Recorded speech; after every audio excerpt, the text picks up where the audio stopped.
శీతాకాలం సమావేశాలు ముగిశాయి. మీ అందరూ మీ బాధ్యతను సక్రమంగా నిర్వహించాలని అనుకుంటున్నాను. ప్రతిపక్షాల నుంచి మీకు ఏమన్నా డౌట్స్ ఉంటే అడగాలనుకుంటే వ్యవసాయ శాఖ మంత్రి గారిని అడగవలసిందిగా కోరుకుంటున్నాను.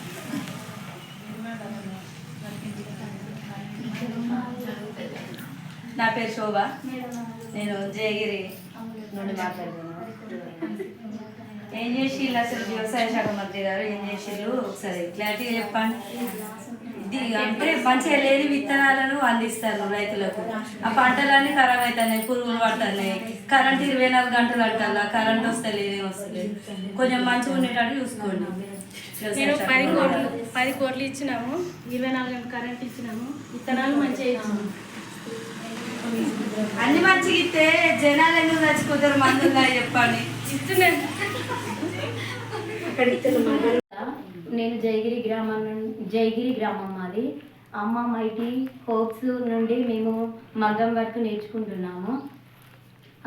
అందువలన ప్రతి సాటర్డే ఈవెంట్ చేస్తున్నాము. అందులో భాగంగా నీటిపారుదల శాఖని ఎంచుకున్నాము.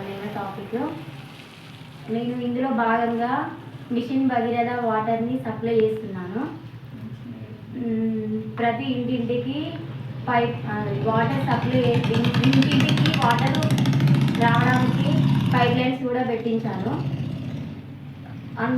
అదే వరకు వాటర్ లేకుండా ఎక్కడికో పోయి వాటర్ తీసుకొచ్చుకునేవారు. కానీ ఇప్పుడు నేను అన్ని సౌకర్యాలు చేసి వాటర్ని ఇంటింటికి తెచ్చే విధంగా అన్ని సౌకర్యాలు చేశాను. ఇంతటితో ముగిస్తున్నాను.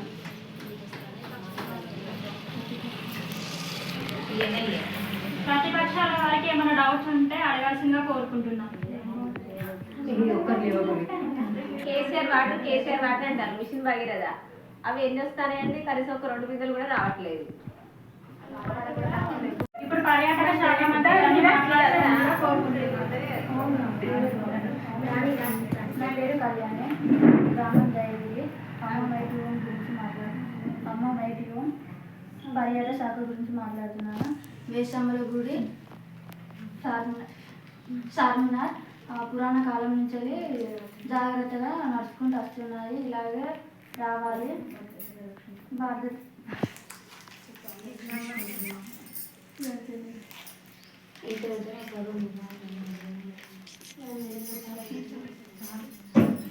థ్యాంక్ యూ అండి. ఇప్పుడు శిశు సంక్షేమ శాఖ మంత్రి గారిని మాట్లాడవలసిందిగా కోరుకుంటున్నాను.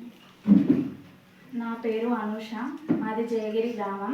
నేను అమ్మ మైటీ హోప్ ద్వారా మాకు మగ్గం అండ్ టైలరింగ్ వర్క్ నేర్పిస్తున్నారు. అందులో నేను మగ్గం వర్క్ నేర్చుకుంటున్నాను. సాటర్డే ఈవెంట్ భాగంగా మేము ఈరోజు మార్క్ పార్లమెంటును నిర్వహించుకున్నాము. అందులో భాగంగా నేను స్త్రీ శిశు సంక్షేమ శాఖ గురించి తీసుకున్నాను టాపిక్. ముందుగా స్పీకర్ గారికి నమస్కారాలు.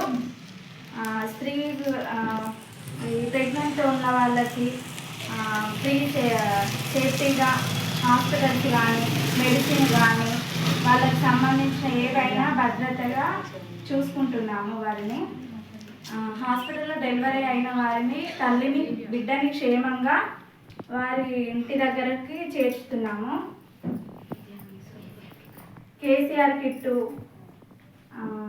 వాళ్ళకు బిడ్డ పుట్టినాక అమౌంట్ని నిర్వహించాము. ఆడపిల్ల అయితే 13,000, మగపిల్లగాడైతే 12,000 నిర్వహించడం జరిగింది. అమౌంట్ ఇస్తున్నాము.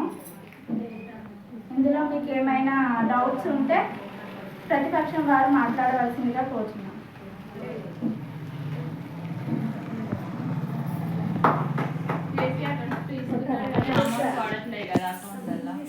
సరే, అది నేను చూసుకుంటా.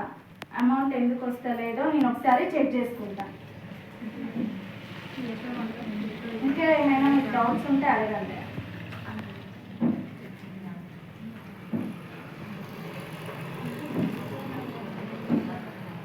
Thank you. ఇప్పుడు నీటిపారుదల శాఖ మంత్రి గారిని మాట్లాడవలసిందిగా కోరుకుంటున్నాను. కొనుక్కొని మోసపోతున్నారు. బడ్జెట్ బడ్జెట్ ఎట్లా పడుతుంది? ఎంత బడ్జెట్ వచ్చారు, మీరు ఏ శాఖకి ఎంత కేటాయించారు, ఏ శాఖ ఎంతగానో డెవలప్ చేసింది బడ్జెట్ వచ్చిందన్నారు. మీకు ఎంతవరకు బడ్జెట్ వచ్చింది మేడం? ఆర్థిక శాఖ గారు, నేను ప్రతిపక్షం తరఫున మాట్లాడుతున్నాను. నా పేరు శీర్ష. ఆర్థిక శాఖకు అమౌంట్ వచ్చింది అంటున్నారు. ఎంతవరకు వచ్చింది బడ్జెట్? మీరు ఏ శాఖలకు ఎంత బడ్జెట్ ఇచ్చారు? మీరు ఇచ్చిన బడ్జెట్ ప్రకారం అన్ని శాఖలు సమానంగా అమౌంట్ యూజ్ అవుతుందా? వాళ్ళు అన్ని శాఖలకు డెవలప్ చేస్తున్నారా అనేది మాత్రం మాకు తెలియజేయండి. ఇంతటితో నా ఒక ప్రశ్న అనేది అయిపోయింది. అమ్మ మంచి హోమ్స్ మగ్గం వర్క్ నేర్చుకుంటున్నాను. నేను వ్యవసాయ శాఖ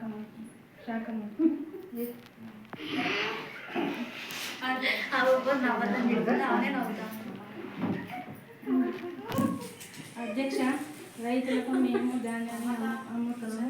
మేము ఐకేబీలను ఏర్పాటు చేస్తున్నాము. ధాన్యాన్ని కొనుక్కుంటున్నాము. పత్తిని కింద పెట్టి